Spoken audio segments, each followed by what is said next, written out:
The tragedy is unfolding and has been for some years.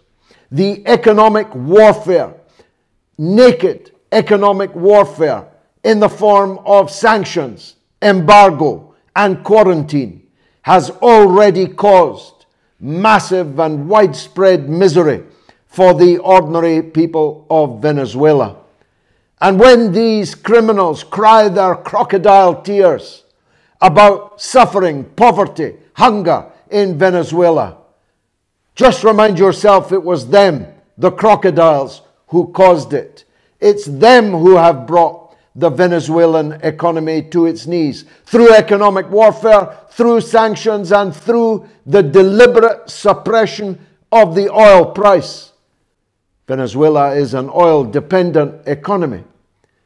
And the reason why the United States has strong-armed Saudi Arabia and other Gulf producers to up and up and up production levels is to depress the price, so that the depressed price will cause economic difficulties for Venezuela, for Russia, for Iran, as well as boosting the shale oil industry in the United States itself. Now, the reality is this.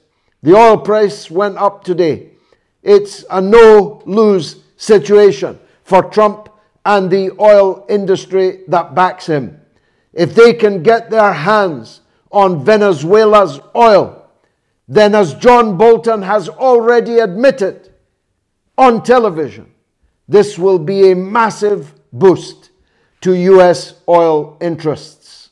Venezuela is, of course, the place where the world's largest treasure trove of black gold oil lies beneath. The world's biggest supply of oil lies in Venezuela. Do you really believe, does anybody really believe, that Donald Trump, Bolton, and Abrahams cares about the human rights of the people in Venezuela? They're rolling around in bed with Saudi Arabia, which cuts people's heads off in public, which crucifies them literally in public, which denies everyone in the country the right to vote for anybody. The world's unfreest country, Saudi Arabia, is the best friend of Trump, Bolton, Abrahams, and the rest of that grisly crew. But it's not just tragedy, it's farce. How else can you describe a situation when a man in the street in Caracas declares himself to be the president of a great Latin American country of 30 million people, which the man behind me, and Bolivar, this is Miranda, kicked European colonialism out of their land centuries ago? A guy stands up in the street and says, I'm now the president of Venezuela, and the United States government recognizes him. A man in the street that has never even stood to be the president of Venezuela is now recognized as the president of Venezuela by Trump and now by European governments, including my own, the British government. And the crowning glory, the farce that is the European Parliament, voted overwhelmingly today to recognize that man in the street in Caracas, whose name they don't even know, whose name they cannot even pronounce, is now the president of Venezuela. He's just announced that he's thinking of opening an embassy. Where? Well, in Jerusalem, of course. In occupied Jerusalem, in Israel, one of the first countries to afford him recognition. And just by coincidence, hundreds of Israeli soldiers arrived today in neighboring Brazil with its long border and its jungle between it and Venezuela. Brazil, led by a fascist, Bolsonaro, was one of the first to give recognition to this imposter, the guy in the street in Caracas. the first thing he does is bring in the Israelis.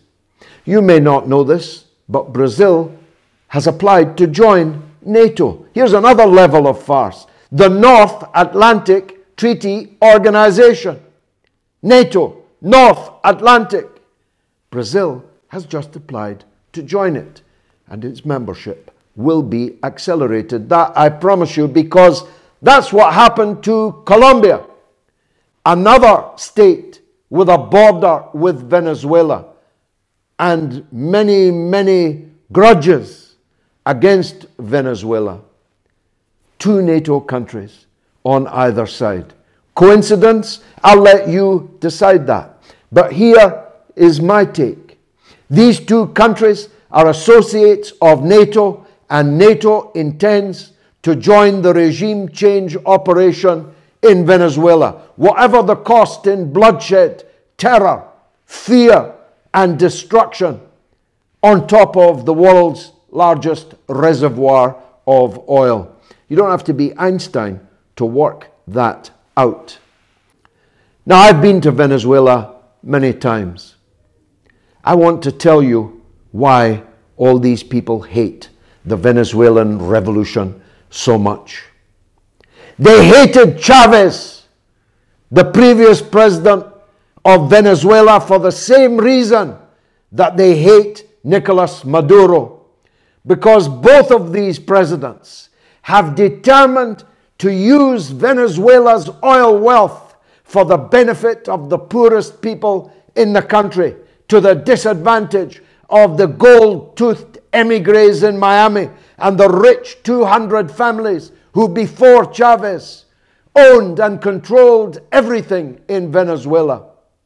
The Chavez revolution built houses, built hospitals, built schools, built universities, gave computers to the students in every school in Venezuela. They completely transformed the lives of the poorest people in Venezuela. And I'm here to tell you, the poorer the Venezuelan, the blacker the Venezuelan, the more mixed race the Venezuelan, the more Native American the Venezuelan, the more they love Chavez, the more they love Maduro. And the converse is also true. The richer the Venezuelan, the more they hate the Chavez revolution. So everybody has to pick a side here. Everybody has to decide. Are you with the rich Venezuelans, or are you with the poor? Are you with the black Venezuelans, or are you with those with gold teeth living in expensive exile? Where do you stand? I know where I stand, and it's not the most difficult question I've ever asked myself. They want to destroy the Bolivarian revolution in Venezuela because they cannot bear riches, wealth, being under the control of a government, an elected government, repeatedly elected government. Chavez and Maduro have won more elections than any other politicians on the entire planet. Elections that were judged by Jimmy Carter, no less, who won a Nobel Prize for observing other people's elections, as pristine as the best in the world. They can't stand it, the imperialists, the colonialists. How dare these poor Southerners from Latin America repeatedly elect a government that acts for the poor and acts against the interests of the rich and powerful. And I suppose the point I'm making is this. The people that told you Saddam Hussein had weapons of mass destruction and that we must invade and destroy Iraq, the people that told you that we must invade and destroy Libya for freedom and democracy, the people who told you we must invade and destroy Syria in the interests of human rights and democracy, ditto in Afghanistan, ditto in the war camp in the Ukraine and many other places in the world. The same people who told you all these lies, are telling you to hate Nicolas Maduro, a man most of you had really given little thought to just a week ago. But a huge effort is now being made to make you think that this man is the worst thing since, I don't know, Bashar al-Assad, Colonel Gaddafi, Saddam Hussein, Ho Chi Minh, Stalin, Brezhnev. The same people, the same fake news industry which tried to persuade you and successfully persuaded enough of you to allow them to bring about disaster all across the world, now want to march you into yet another disaster. In many cases, the very same politicians, the very same journalists, the very same broadcasters. So, in conclusion, ask yourself this. If they were wrong then, why are they right now? If they were lying then, why are they telling the truth now? Ask yourself that question. I asked myself it. My answer is clear. Viva Venezuela! Viva Chavez! Viva Maduro!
Dale alegría, escucha bien lo que te estoy diciendo. Si viviremos y venceremos.